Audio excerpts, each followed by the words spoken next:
Way to get on the roof. Who needs a boot? That's why I brought him. What? Not from Muscle Man. Muscle Man down. It's the only reason he's come, so they can carry me.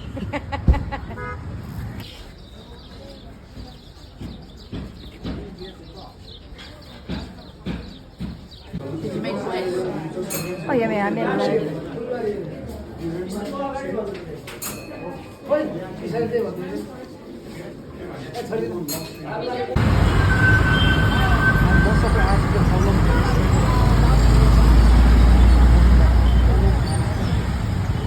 So this is it.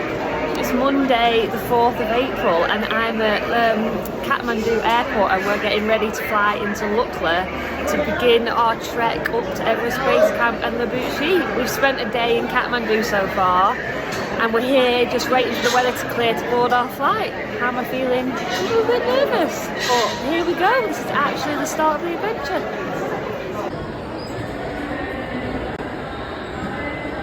Oh, this is how things change when you're in Kathmandu. We have abandoned trying to get a flight to Lukla after 8 hours waiting in the airport. We are now about to go and catch a helicopter up the mountain, so wish us luck.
So it's 8 o'clock on the 4th day of our trip. The first day we were supposed to be out on our feet walking, and this morning we headed to the airport ready to catch our flight up to Lukla, and it was totally manic. All flights were cancelled due to the weather and cloud up at Lukla, so we sat there for 7 hours. There was at one point there was no hope that we were actually going to get up here, but as you can see, I know it's dark, but we are now in fact Ding, and we got here by helicopter. Totally insane day, flying up from Kathmandu through the valleys, over the tiny little hamlets scattered across the Himalayan countryside where they grow rice and all the local produce around here. And we've arrived at our tea house, the Hotel Beer Garden. We've had some food. And tomorrow we finally get out on the trail, but from a day that went from being a little frustrating with no flights to being in a helicopter flying into the Himalayas is just absolutely mind-blowing, and that's what these type of trips are all about. So tomorrow we hit the trail. So it's day 1 on the trail. We've been here, this is our 5th day on the trip. Today we're walking from Phat Ding to Namche Bazaar, which is the gateway to the Everest National Park. As you can see, A few steps there, out of breath. We've been walking nearly 2 hours. A couple of pit stops, a couple of stops to let the yaks and the donkeys go by. But it's beautiful. The scenery is still very trees, flowers. Some of the most beautiful blossom tree. It's incredible. I thought it was going to be like the Alps where nothing grows over a certain altitude, but in some parts, especially when the sun comes out, it feels really tropical. So yeah, we saw the mountains for the first time this morning, and compared to being in Kathmandu, it's absolutely refreshing. So yeah, here we are, finally on the Basecamp trail.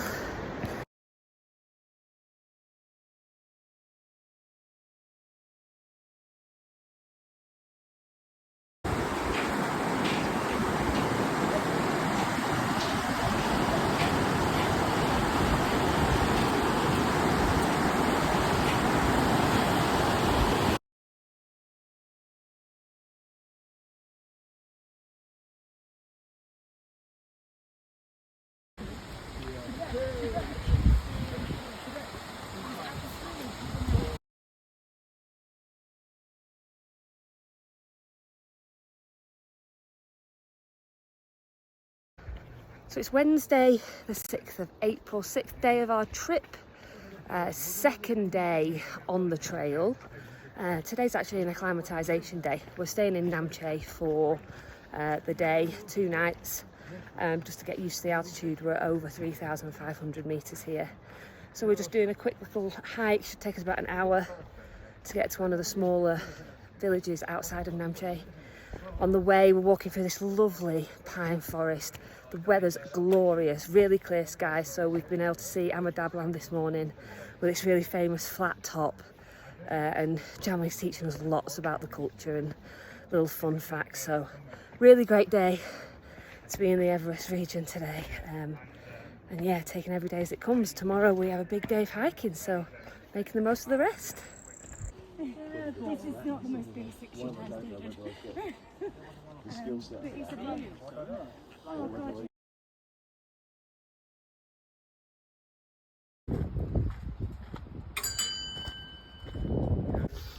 So today it is Thursday, the 7th of April.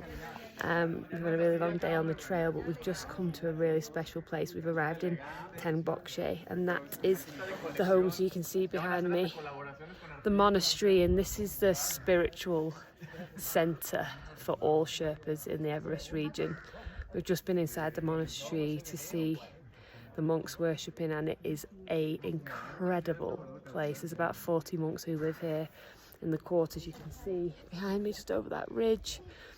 And after such a long day on the trail, you come here and you just see how calm it is and how peaceful. Everyone giving thanks to the mountain, praying to the god. It's just, yeah, it's been a fantastic day. The clouds come over a bit now, but as you can see from my rosy cheeks, it's been a bit sunny this morning. It's quite busy on the trail, but Jamling had some really great little secret routes that we took to get around the crowds. So yeah, we're going to head down now to our base for the night. But yeah, this monastery is on a lot of people's lists, and it's a really incredible place. It's been very, very special to be here.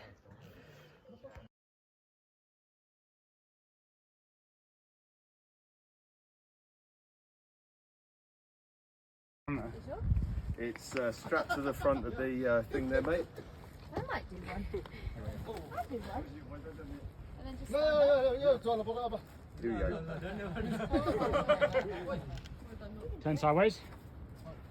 Yeah.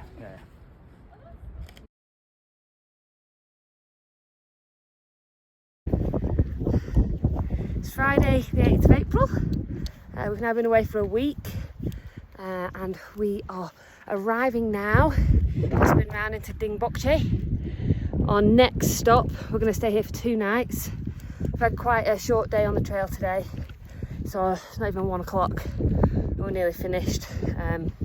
Gained quite a bit of altitude. We've surpassed 4,000 metres now. The sun is shining, and what surprises me is just how dusty it is. really dusty. The tree line has passed now, so there's no trees, surrounded by lots of heather, rocks, and we've met our first herd of yaks. So yeah, having a great time. Going to acclimatise here for a day, do some rope training, and then onwards and upwards to Everest Base Camp at Lobuche. That's not many, is it?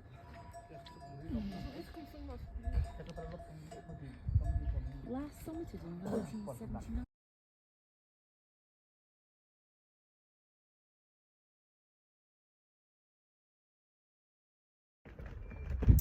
It's Saturday the 9th of April and today's our rest acclimatisation day in Dingboche. You can see the village behind me. Really traditional Nepali village. We're staying in a lodge. There's a wonderful bakery, great hot chocolates.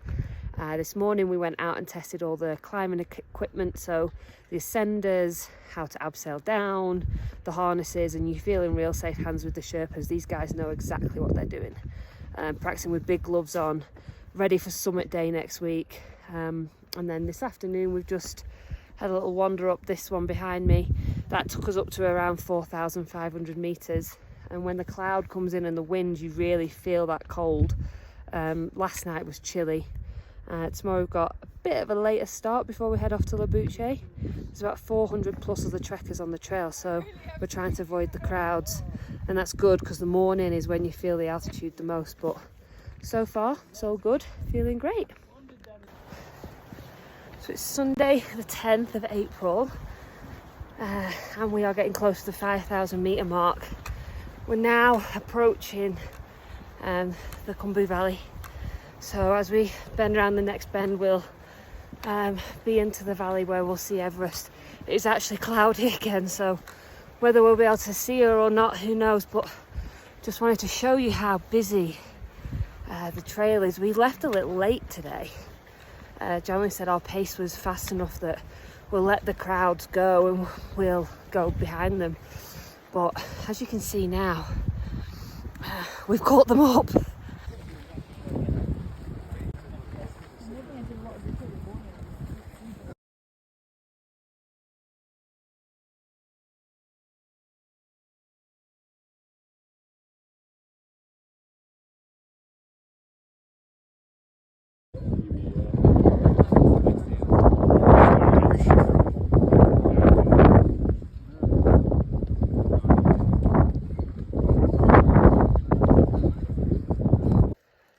It's Sunday the 10th of April and we have just arrived in Lobuche village. It's been a really memorable day on the trail today. Nice and easy walking, didn't take us long, but there were 3 milestones. We passed the first signs of the Khumbu glacier, and we then reached after lunch the memorial of all the climbers who have died in the mountains in the Everest region. That was really quite a heavy and emotional experience.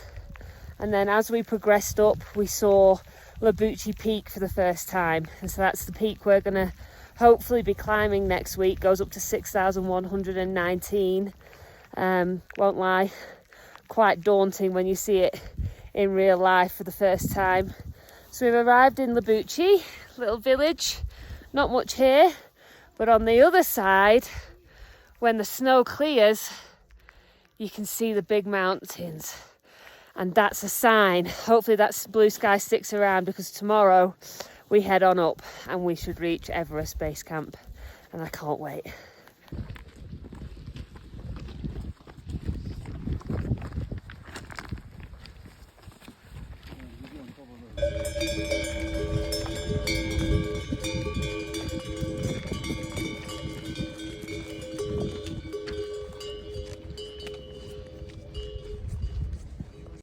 This is it, guys. We're on our final last approach into Everest Base Camp. We had lunch down in Gorakshep, and now we're walking over all the glacial moraine of the Khumbu Glacier. And over there, if you saw it, it's Everest Base Camp, those world famous little dots of yellow tents, the Khumbu Icefall. And at the moment, there's another helicopter coming in. At the moment, Everest has got a bit of cloud over the peak, but we can see her loud and clear. So this is it, final little push to EBC.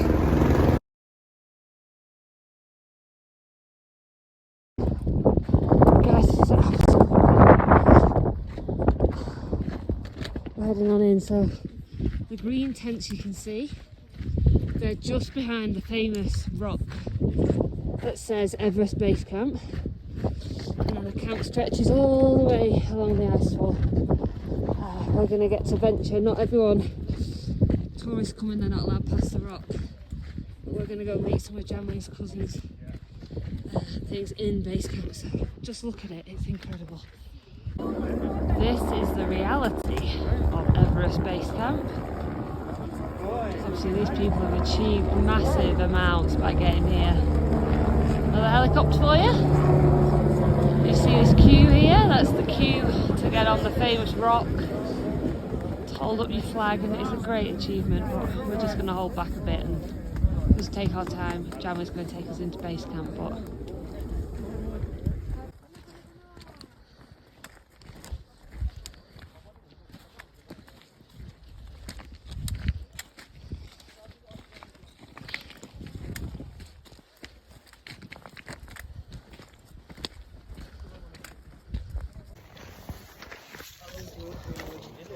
so we're just walking through Everest Basecamp. I want to show you some of the stuff behind me. You can see the size of some of the tents. That one behind us has got a flower arrangement on the dining table. It's quite quiet at the moment, but at its peak there'll be about 1,500 climbers here.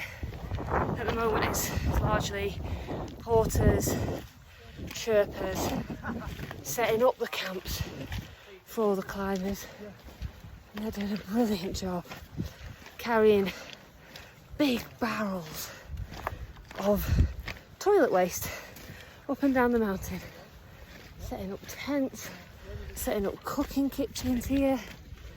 It's just a pop-up town on the top of a glacier that has to completely disappear at the end of the season. The guys setting this up are unsung heroes.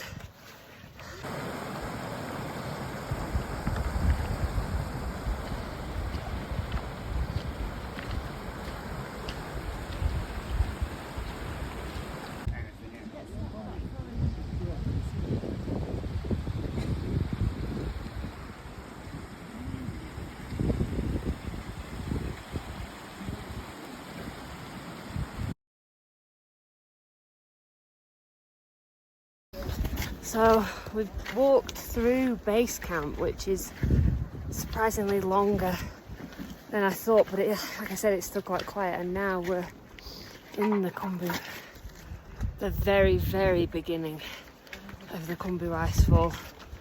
And you see just the ice formations behind me are incredible, and as you get higher and higher, the crevasses get bigger, but at my feet you can see this glacier's retreating, and as that happens you witness all the rubbish that's left behind over the years. There's cardboard, cans, and this is just what's happening. Jamling was saying the first time he visited base camp when he was 10 with his father, the glacier was much more further down the valley, and now it's where it's at, and in our lifetime we'll probably see it retreat further, but it's absolutely fascinating. Just look how, we're just in the very beginnings, and look how tall these crevasses are.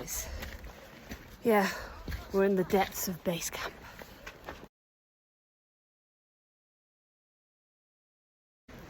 So, bit of a rare moment of peace in Everest Base Camp because it's so busy here with the setup for the season. We've just been in the Khumbu icefall. We're now walking back down. You can see the stream that runs through the middle of the camp. It's a really special place, and it's one of those places that you realise you're probably not going to come back to.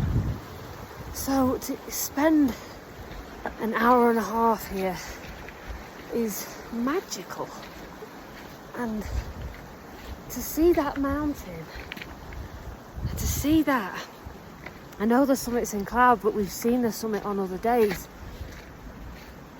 I'm speechless. It's just a place in the world that is hard to describe, and I'm feeling very, very grateful for being here.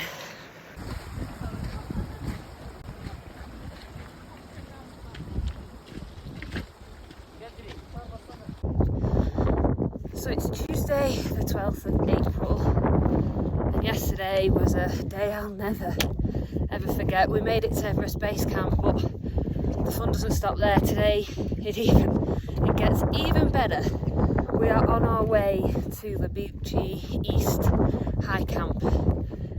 It's about midday.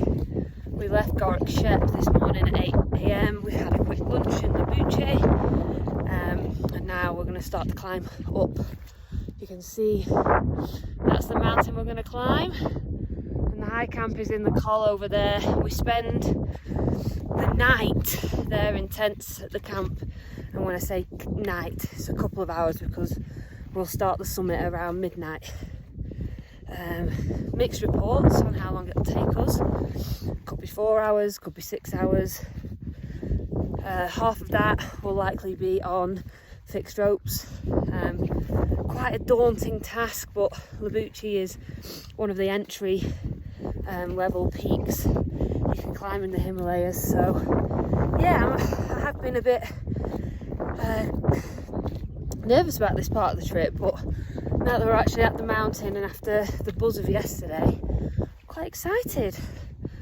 So yeah, wish us luck.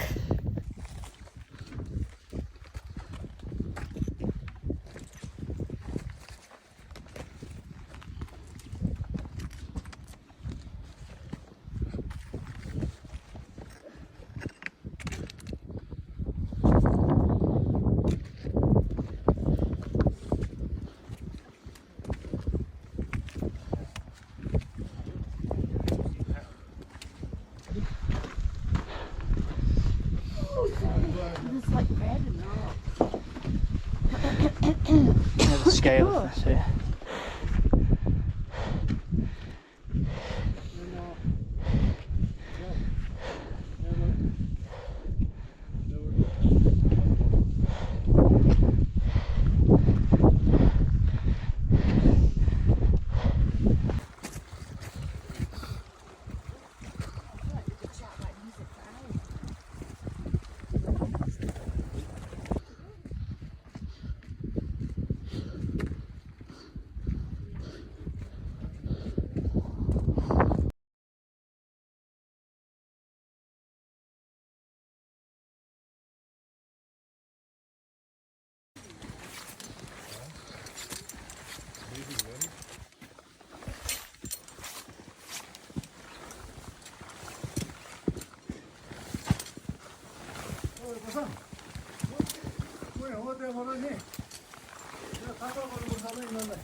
Exhausting. Yeah. Is this okay, Prasang? My safety is within my... Yeah, it's okay. Okay. Yeah.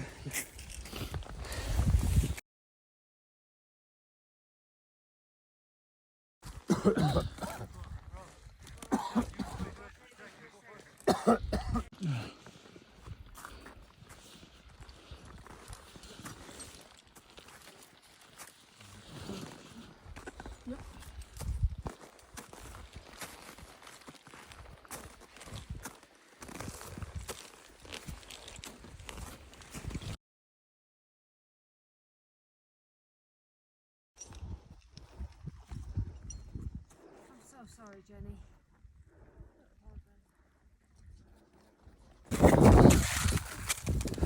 Come on, Moose. Well done. Nearly. One more up. Incredible. He's done really well.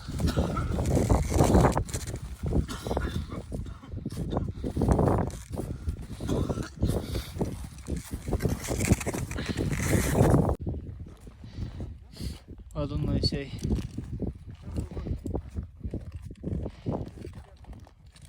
Let's just let Jenny unclip and come through and then.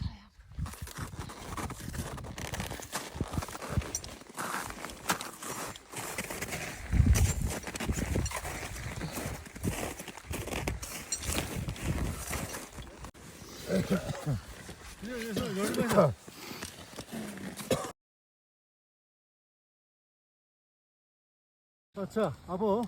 We just shot at 6 hours. Good job, everyone. Okay. Now, Jumar's out.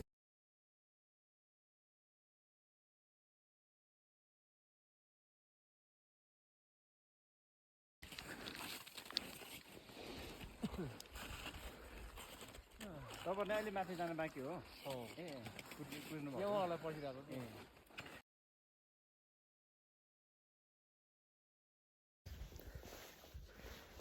Sorry for the state of me on today's video, but this is the face of someone who climbed a 6,119 metre mountain this morning. If I'm honest, my body is in bits. We're currently walking back to Dingboche. We weren't spending an extra night at high camp, so we've made quite a long trek back to Dingboche after doing the summit. So yeah, I'm feeling it, but my oh my, what an experience. In equal measure, it was terrifying, thrilling, and just totally mind-blowing. We set off at midnight under head torches. Initially the terrain was like rocky boulders. There was climbing on ropes, like attached ropes, but not on harnesses at that point. It took us about 2 hours to get to the crampon point when the snow starts, and that was when things got serious. And I've never done something so challenging in my life before. We reached the summit at about 7 a.m. 7 solid hours of climbing at insanely high altitude. Every step feels like you're pulling lead boots with you, on ropes, streamers, pulling yourself up with your arms. My legs are covered in bruises from knocking on rocks and through the ice field. And the Himalayas are an incredible place, but my oh my, climbing your first Himalayan peak is not for the faint-hearted. Am I glad I did it? Of course, once in a lifetime. But right now I just really need to go and soak my legs, which I don't think is even possible until we get home. So it's Friday, 15th of April. No video yesterday. We did a day to recover after our climb. But in the afternoon, after a bit of a leisurely start, we left Dingboche back to the little base we had below the famous monastery. And this morning we're back on the trail nice and early, set off at 7:30. We're heading straight back down to Namche. So that's where we'll be able to experience the local market again, restock, have a shower, and on the way we're going to pass through some of the small local villages that we didn't see on the way up. I'm actually really enjoying the walk down. Gives you real time to absorb everything that we've achieved in the past 2 weeks and just take in the landscape. We're now below the tree line again, so there's trees, there's wildlife, there's birds, there's flowers. It's just, yeah, it's a really nice calming way to recover from probably one of the most exhilarating days of my life.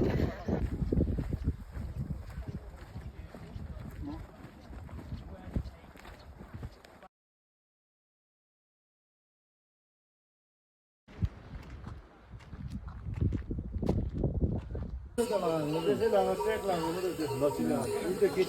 I missed it.